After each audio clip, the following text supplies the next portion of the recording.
Let's go to Kay in Des Moines. Yes, in Des Moines. What's up, Kay? Hey, how are you? I'm good. How are you? Good. So what's up? How can I help? We lost our 6-year-old son a couple years ago. Oh, good grief. What happened? He went swimming with some friends. Oh, man. And he drowned. Oh, I'm so sorry. What was his name? Caden. Caden. Oh, my gosh. Whew. Yeah, it was rough. His sister was there with them. It was my younger 2 kids that went with, and the adult that had him just wasn't watching him. She was over suntanning, and my kid was off. So anyway, but my question is like my oldest will be 18 pretty soon, and he has not handled the loss that well. He has gone through a roller coaster, the lowest of his life. And I just don't know how I can help him anymore. We've even tried to send him into an inpatient treatment. He got kicked out of that. We're trying to get him into a place right now, but they are looking at his past. He is ready as can be. He wants to go, but I don't know what else I can do for him. Places won't take him, and I don't even know how I can even help him as a mom anymore. I'm so sorry. What a mess. Let me ask a couple of background questions. How many kids do you have total? I have 3. 3. So you had an 18-year-old. How old's your daughter? She's 14. Okay. And then Caden would have been 8? Yep. Okay. And is that 3? Yep. And my oldest, who doesn't turn 18 until June. Okay. And so that's where we're coming into some issues as well. So what's been going on? Is he using? Is he? If he's getting kicked out of treatment centers, that means he's got violent tendency. Like, what's been going on? It started with drinking. He was drinking a lot at first when the accident happened. Okay. Like daily. Mm-hmm. And then he kind of had a scare, and then he led into... What was the scare? He got really, really wasted, and he passed out. Like, I found him in his truck, like 1:30 in the morning. He had no idea where I was or who I was or what was going on, and it just kind of scared him because he drove. Yeah. Like 20 to 30 miles from where he was supposed to have been staying at. Okay. And so that kind of scared him. Well, then it led into marijuana. And so then he was trying to do that to cover up his pain. Before all of this, he was a very good A, B student, did all sports, had a great group of friends. After the accident, he lost all of that. He had no motivation. He didn't do sports. His grades, got a different crowd of kids. How did your home grieve? Is Dad at home? Yeah. Okay, so how did Dad grieve? How did you grieve? To be honest, I don't think we have had a chance to. Okay. We kept pushing and pushing to be active and to be busy at all times because we had 2 kids that were grieving. Yeah. And we wanted to make sure that they were okay. And so I don't think we even have had the chance because since the accident, we both have been dealing with now our oldest and then also trying to make life okay for our daughter that has seen all of this. Sure. And was there for, So I'm going to talk to you because our time is compressed. I'm going to talk real directly, okay?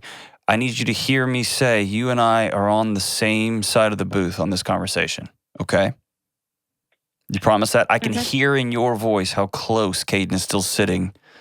He's still on your chest. Oh, yeah. Okay? Caden's still in your home. He's still in your bed, right? Mm-hmm. Okay. So I'm going to speak as though you and I have talked for a couple of weeks, okay? And I need you to promise me something. Say, I promise I promise. that what I'm about to say is not going to be guilt-inducing, because that's where you're going to go with it, okay? Okay. This is about tools. And what I mean by tools is I had a friend over this weekend helping me use a chainsaw to cut down a tree, and I was trying to do something with an axe, and he pulled out like a hammer, and I felt like an idiot because I was using the wrong tool, okay? And so all we're talking about is tools here. You promise? You trust me? Yep. Okay. First and foremost, you've got a teenage son who you love, and it feels like you're losing another kid. I want you to own that level of gravity, okay? Does that sound close to home? Oh, yeah. Okay. We've actually mentioned that. It feels like we lost him. Okay. It feels like you're losing your second son, okay? In some ways you are, but in many ways you aren't. I also want to take drugs and alcohol, huge deal, terrifying deal, all that's scary. And here's why I'm not super concerned about that right this second, because drugs and alcohol work. Those are the solution to his challenges. Those aren't the problem right now. Okay? You're going to have to deal with the alcohol addiction and those things but that's for the professionals, and y'all will get there. Often parents, when they lose a child, they double down and say, we've got to help our other kids. And what we want to do is make things as quote unquote normal as possible. We don't want them to lose their childhood because of this. We don't want them to miss out on these experiences. And so a very common narrative, usually at barbells, it's one or the other. It's usually either people shut down and just are encased in amber, like just stuck in syrup, or everybody says, we're going to keep going. We will grieve when the kids go to college. We'll do that later. And what can happen, not always, but what can happen is, and I'm just going to use your oldest son. I'm going to name him Tom, okay? Okay. Tom looks around his environment, and he does not see anybody exhibiting what is going on in his body, which is darkness, which is a hole, which is the vacuum that you feel when somebody so close to you goes away. Throw in sister was there, and you should have been there. Well, I didn't know, that kind of stuff. Throw in an adult was there. An adult's job is to make sure everybody's okay, right? So you throw all that complexity in there, and you've got a 16 and your 17-year-old screaming from the inside out. And it sounds counterintuitive, the single greatest gift you can give that 16-year-old is not normalcy, because nothing is normal anymore. What you can give that kid is weeping from the bottom of your guts and holding him. Letting him see you and your husband weep and say, we're not going out this week, we're all just staying in. Because what it does for the 16-year-old is it gives him permission to go, oh my God, my feelings are normal. I'm not crazy. And what happens over the course of a couple of years, when somebody's deep in grief and everyone around them looks like they're just going on about their day or trying to have some sense of normalcy, the pain becomes overwhelming, because now you're isolated. Now you're alone. And so this isn't an advice situation. This isn't hey, here's the things I didn't tell you. This is about, we're going to start saying Caden's name in our home a lot. This is about, we are going to all as a family write letters to Caden. Tell him how much we miss him. And mom and dad are going to read their letters to brother and sister. And we might not be able to get through the first one or the second one or the third one. And we might write him a letter that says, can't believe I let you go with such and such adult. And you are still wearing a lot of grief and guilt too. I can feel it on you. Okay.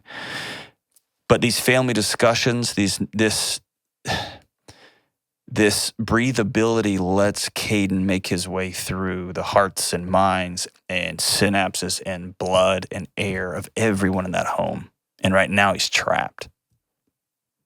You hear what I'm saying? Mm-hmm. And what I'm saying sounds real woo-woo. And you've probably had to build some really strong scaffolding to get through the last few years. If I'm you in your situation, where I would start is with my son, with my oldest son, and say, we're going to start with a letter to Caden, you and me. And I might even go as far as to say, hey, I've tried to do my best and we missed this one. And I'm gonna start now by we're gonna grieve this thing and we're gonna do it together. And I would let your son breathe. And he might have, is he an alcohol addiction? Does he have a drug addiction?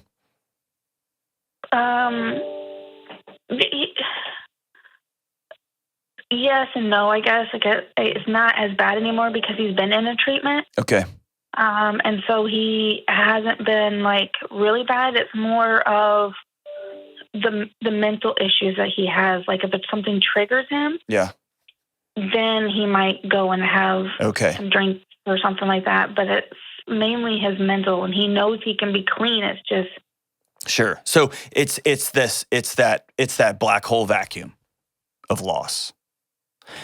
And it's the isolation. It's the nobody else in this house seems to be feeling this. Some kids will go get straight A's with that feeling. Some kids will turn to alcohol and weed into pills because it just makes things a little less sharp.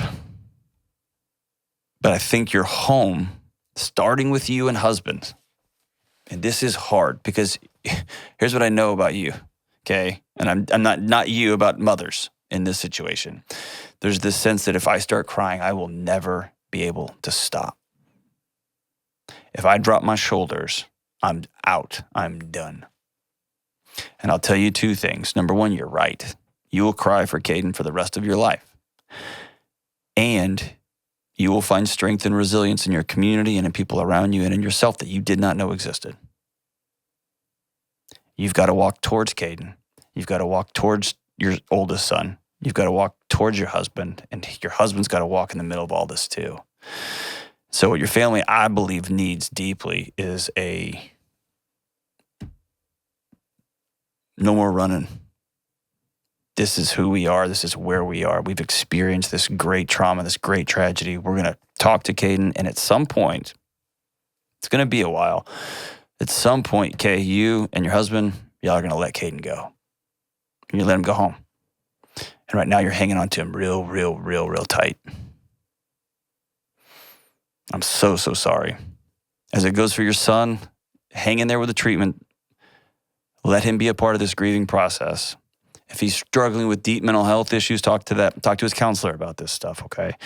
Don't give him things, don't let him be in situations he can't handle, but tell his counselor, the family's ready to start grieving this, and we haven't in a long time.